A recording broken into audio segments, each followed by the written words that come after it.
Good morning इन दी church. आशा है कि आप सभी अच्छे हो। एक छोटा सा डिवोशन जो मैं आप सबके साथ बांटना चाहूंगा आज के इस दिन में। एक वचन याकूब के 4 अध्याय और 8वीं पंक्ति, जहां पर इस तरीके से कहता है कि तुम परमेश्वर के नजदीक आओ और वो तुम्हारे नजदीक आएगा। Okay, very simple. Draw near to God and he will draw near to you. ये बहुत ही पसंदीदा वचन है हम सभी का, बहुत सारे लोग इससे परिचित हैं। बट एक चीज मैं सच में कहना चाहूंगा। ओके, मैं सच में सोच रहा था कि परमेश्वर के नजदीक आना, शायद हम इसे बहुत सीरियसली ना लें, लेकिन परमेश्वर के साथ जो रिश्ता है उसे गॉड बहुत सीरियसली लेता है। अगर उसे सीरियसली ना लेता तो शायद क्रूस पर हमारे लिए अपनी जान ना देता, लेकिन वो बहुत सीरियस है हमारे लिए। लाइक हमने ये टर्म सुना है, कभी कभी ये शब्द सुनते हैं हम लोग, अरे ये लोग सीरियस रिलेशन में है। एक तरीके से इसका मतलब ये होता है कि ये सच में एक दूसरे के साथ समय बिताना चाहते हैं और एक दूसरे के साथ ही रहना चाहते हैं। इमेजिन हमारे पास ये विकल्प होता है। एक तरीके से हमारे पास एक विश्वासी के लिए कि उसका रिश्ता कितना इंपॉर्टेंट है, कितने ज्यादा अहमियत देता है वो उस रिश्ते को परमेश्वर के साथ। राइट, ये बहुत इंपॉर्टेंट क्वेश्चन है। एंड देन मैं सच में इस बारे में सोचता हूँ कि परमेश्वर के साथ रिश्ता रखना, लाइक उसके साथ नजदीकी रिश्ता, सिर्फ रिश्ता नहीं, इंटीमेट रिलेशन, इंटीमेसी, गहरा संबंध जिस तरीके से रखना है, वो ऑलमोस्ट सारी समस्याओं का एक तरीके से हल हो सकता है। मैं अपने आप को पहचान नहीं पाता हूँ, मेरी आइडेंटिटी की इश्यू होती है। परमेश्वर के नजदीक आओ। राइट, मुझे लोगों के साथ रिश्ता बनाना नहीं आता, परमेश्वर के साथ नजदीक आओ। मैं माफ नहीं कर पाता हूँ, परमेश्वर के नजदीक आओ। बिकॉज आप जैसे नजदीक आते हो आप वैसे ही चीजें सीखोगे। मैं पैसे जॉन लव का एक संदेश सुन रहा था, जहां पर वो डॉक्टर स्टीवन के बारे में कह रहे थे कि वो अक्सर 2 वर्ड्स उनके बहुत फेवरेट है डॉक्टर स्टीवन के। Don't quit, draw near. हार मत मानो, तकलीफ होती है तो नजदीक आओ उस समय में। Don't quit but draw near. I think ये रिश्ता, जब हम परमेश्वर के साथ जो नजदीक आने का जो रिश्ता है, वो हमारी ओर से ज्यादा एक तरीके से होता है, या हमारी ओर मैं कहूंगा कि इट्स ऑल ऑन अस। ये हमारे ऊपर निर्भर है कि मैं एक तरीके से उसके पीछे कितना आना चाहता हूँ, या एक डिसाइपल जो उसके पीछे चलता है, फॉलो करता है। वन थिंग, लाइक परमेश्वर अपनी उपस्थिति को कभी विदहोल्ड नहीं कर रहा है हमसे। परमेश्वर अपने आप को कभी रुका कर नहीं रख रहा है। एक तरीके से वो हमेशा हमारे साथ रहेगा, है, वो हमेशा हमसे प्यार करता है। राइट, प्रॉब्लम हमारे साइड से होती है।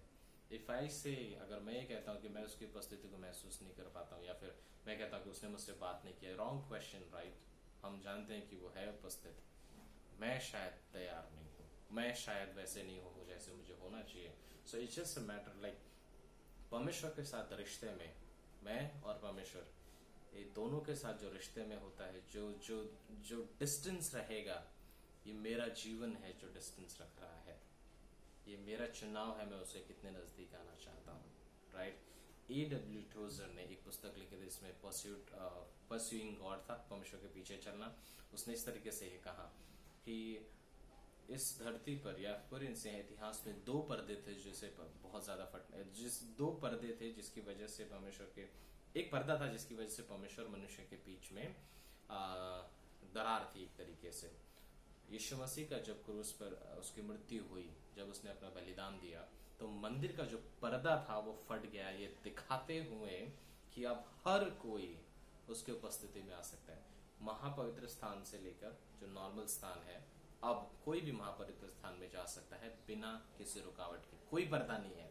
और फिर वो कह रहे थे एक दूसरा पर्दा है जिसे फटने की जरूरत है, और वो पर्दा है हमारे दिल का, जिसे परमेश्वर के सामने ऐसे आना है जिसमें कोई पर्दा ना हो। मैं सिंपली गॉड के सामने ऐसे आता हूं कि मेरे और उसके बीच में कोई पर्दा ना हो, मैं फेस टू फेस एक तरीके से मैं उससे वैसे बात करता हूं जानो वो मेरे सामने है। इमेजिन, मुझे सच में पसंद आया, वेल ऑफ आवर हार्ट, हमारे दिल का जो पर्दा है एक तरीके से उसे तोड़े जाने की जरूरत है, ताकि परमेश्वर के साथ में मेल मिलाप कर सकूं उस महापवित्र स्थान में, बिना किसी बाधा के, बिना किसी ऑब्स्टिकल के मैं उसके साथ संचार कर सकूं, उसके साथ बातचीत कर सकूं। That's what it is, like परमेश्वर के सामने नजदीक आना, या परमेश्वर के साथ क्लोज रिश्ता रखना बहुत सारे मेरे जीवन की चीजों के लिए उत्तर दे देगा। इमेजिन, मेरे लाइफ में मेरे नजदीक जो भी रहते हैं उन सभी का एक लेवल है, लाइक मेरे कॉलीग्स, मेरे फ्रेंड्स, चर्च के लोग, हर किसी के साथ आपका जो रिश्ता है, आपका रिश्ता सबके साथ एक समान नहीं है। कोई है बहुत नजदीक है, कोई है जो बहुत दूर है। डिपेंड्स लाइक आपकी सिमिलैरिटीज, आपकी बातें, आपकी चीजें, उनके आधार पर आप एक तरीके से उनके साथ रिश्ता बनाते हो। परमेश्वर के नजदीक आना सबसे बेस्ट चीज ये होगा कि मैं उसके समान सोचना शुरू करूंगा, राइट। आप अपने जिसके ज्यादा समय बिताते हो, आप उनके जैसे बनने की कोशिश करते हो। एंड द सेकेंड चीज मैं ये कहूंगा कि अगर वो आपके नजदीक है, आप उसकी आवाज को पहचान पाओगे, आप उसके मार्गदर्शन को पहचान पाओगे, आप सच में जानोगे कि वो क्या चाहता है आपके जीवन से। That's what it is, it's so good.